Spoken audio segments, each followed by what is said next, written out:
He held himself together 24. in the final frame of the qualifier, made a century against Mark King to get to the Crucible 10-9. He made a century against Stephen Maguire in his first round match here in the final frame as well, 10-9.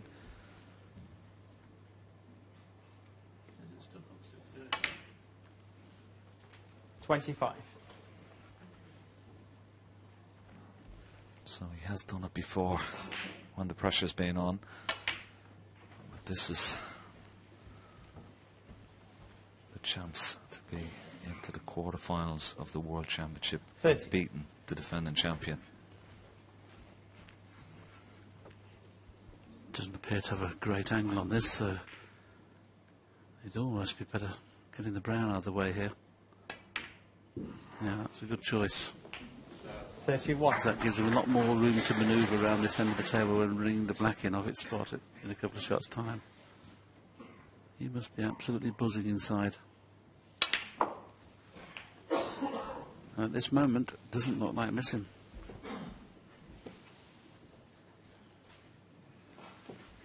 $35.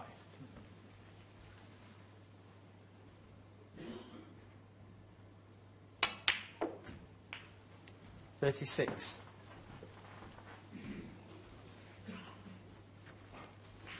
Just come short of the blue.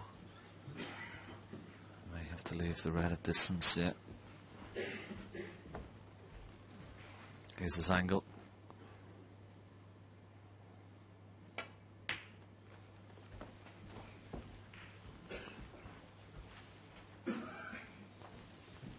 Dead straight red to the right corner. You can hold 41. For the pink into the left corner.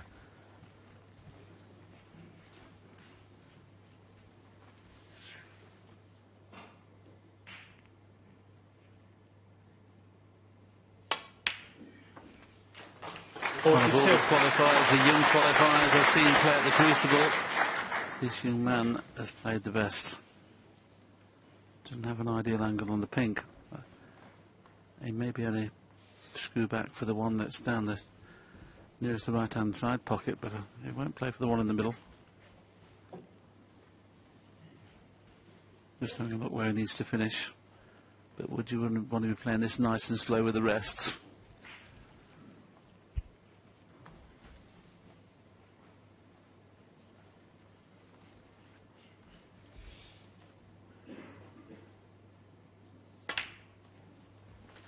This is the key shot. 40 in front. Pots this, gets a nice angle on the reds, and playing to the three reds. He wins frame and match.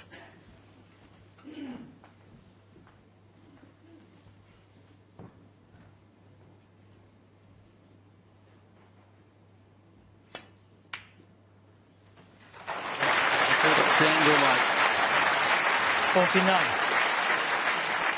His body language telling me the angle is not good, but he can run through on and off the cushion and get into them.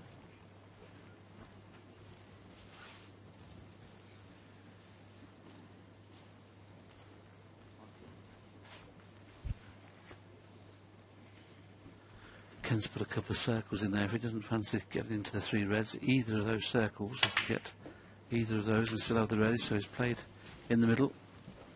Needless to say, this is not guaranteed. It doesn't look absolutely perfect. 56.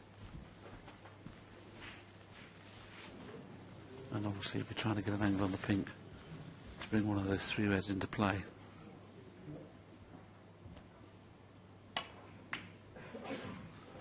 This boy's granite. He really is. And he's got the perfect angle this time.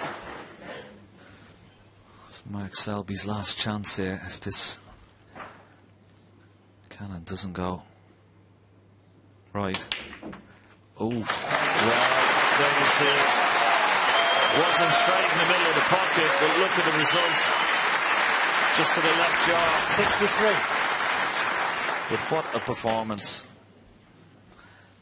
And Willie, if you got back to that yellow he took on into the middle, screwed in and out of balk. Fantastic. Well, this Crucible crowd have really warmed to this young man, and I don't blame them at all. 64. This has just been an awesome performance. It really has. Mark Selby, the Crucible curse continues.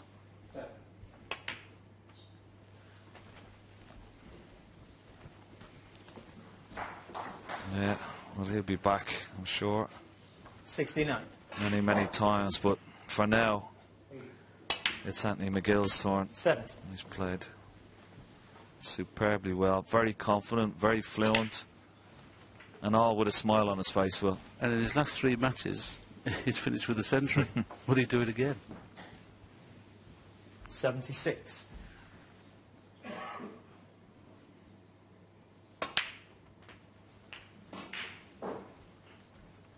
Try to get onto the yellow to move the red. It's not worked, but he can still try and bring it out from this blue.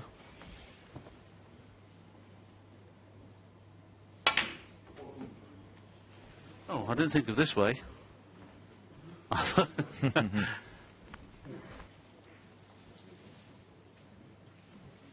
Well, can he fluke it? An absolutely remarkable performance from this young man. A standing ovation from this Crucible crowd. He outplayed Mark Selby, scored better, played good safety, and is into the quarter-final. This young man, you should be very proud. Mark Selby, the defending champion, bows out. But this young man is a force to be reckoned with. A brilliant performance from Anthony McGill. He beats Mark Selby, the defending champion, by 13 frames to 9. I can't be too disappointed. I played a poor second session where I more or less lost the game, but to be fair to Anthony, he played great from start to finish. First session he probably played not as good as what he did, but today he was fantastic. An amazing result to beat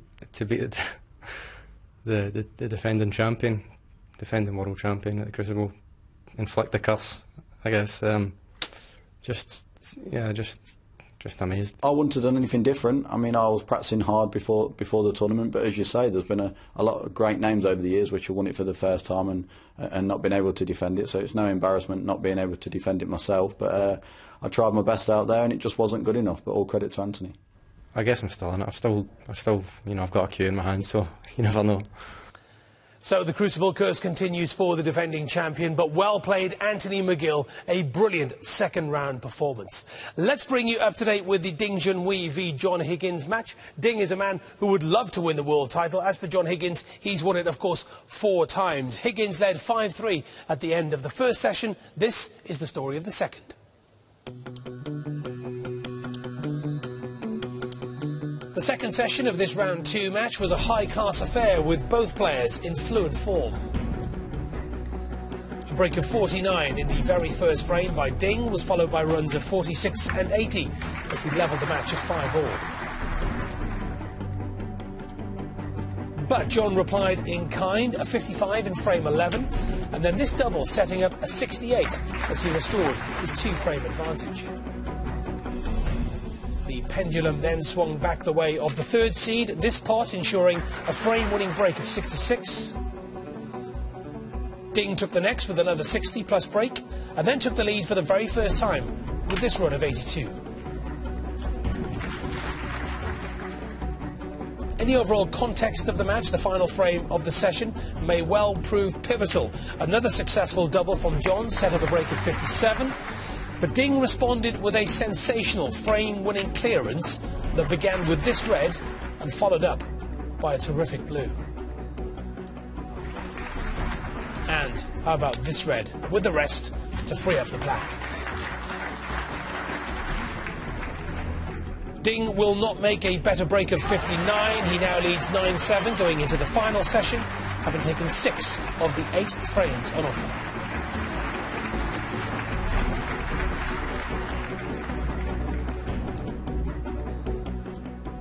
And that match continues at 10 o'clock, coverage here on BBC Two, as does the match between Barry Hawkins, runner-up in 2013, taking on Northern Ireland's Mark Allen. As you can see, Allen has the upper hand. He leads 5-3, which sets us up nicely for our next second-round match involving Stuart Bingham and the 2006 world champion Graham Dott. After the first session, Bingham led 6-2, and the man from Essex is in complete control of this one, racing into a 10-5 lead. We join it in frame 16, Bingham on a break of 21.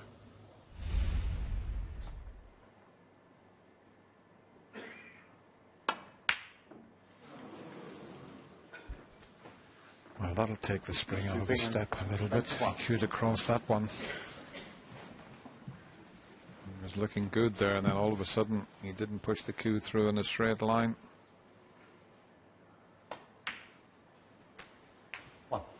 Because I'll tell you what, there's plenty of matches been won at the Crucible. If we show you that miss again, there's been lots of matches won down the years from 10-6 behind.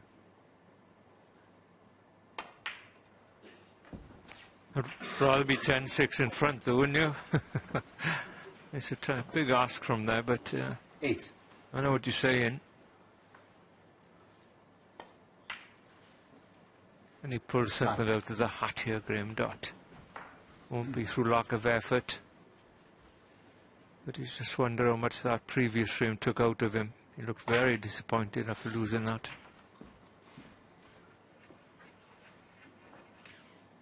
Well, this is going to open the game up here. Just keep the white away from the cushion, though. 17. Just a little bit more action would have made it slightly easier if the white had to come off the cushion. Got a little bit of angle to work with here.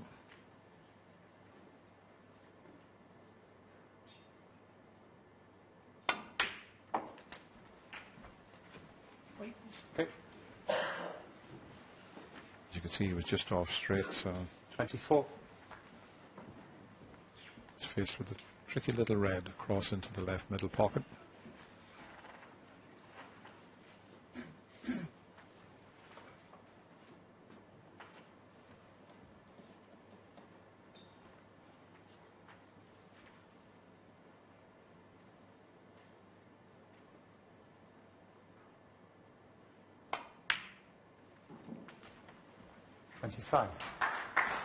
Once again, I can't get the right angle on the blue. Just drop this in and I'll take the one on the left hand side of the table. Players are never happy when they've got a mid-distance red rather than getting very close to it. Makes the shot a lot easier and of course makes the position easier as well. It's a good pot needed now. 30.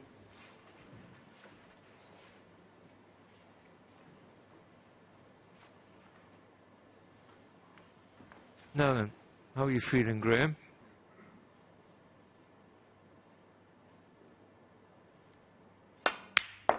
Well, like $1 million after that shot.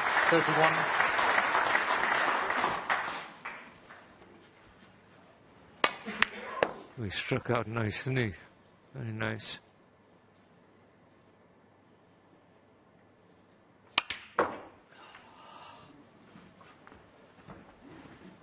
Well, didn't want to catch the brown. He's looking himself for the red, so unless he wants to take a plant on this end of break.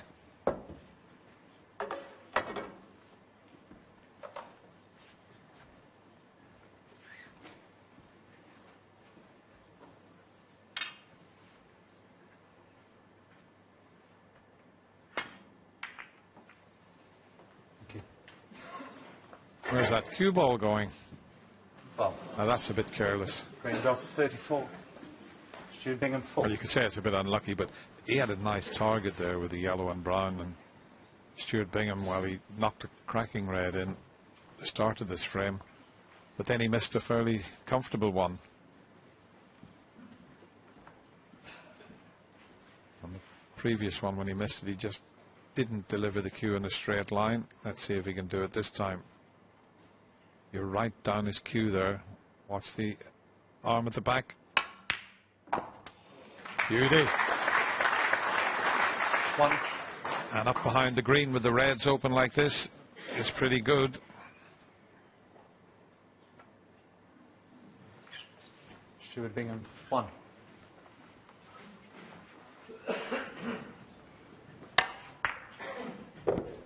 Yeah, kept the head pretty still that time. Now Graham needs a good escape here. I don't know if he can see enough of the side and top cushion to play the 2 cushion get out. I don't think he can. He's so close to the green he can't play 2 cushions and flick off the reds. He's got a problem here. And I can't see how he can just come off the side cushion and roll onto a red without leaving other pots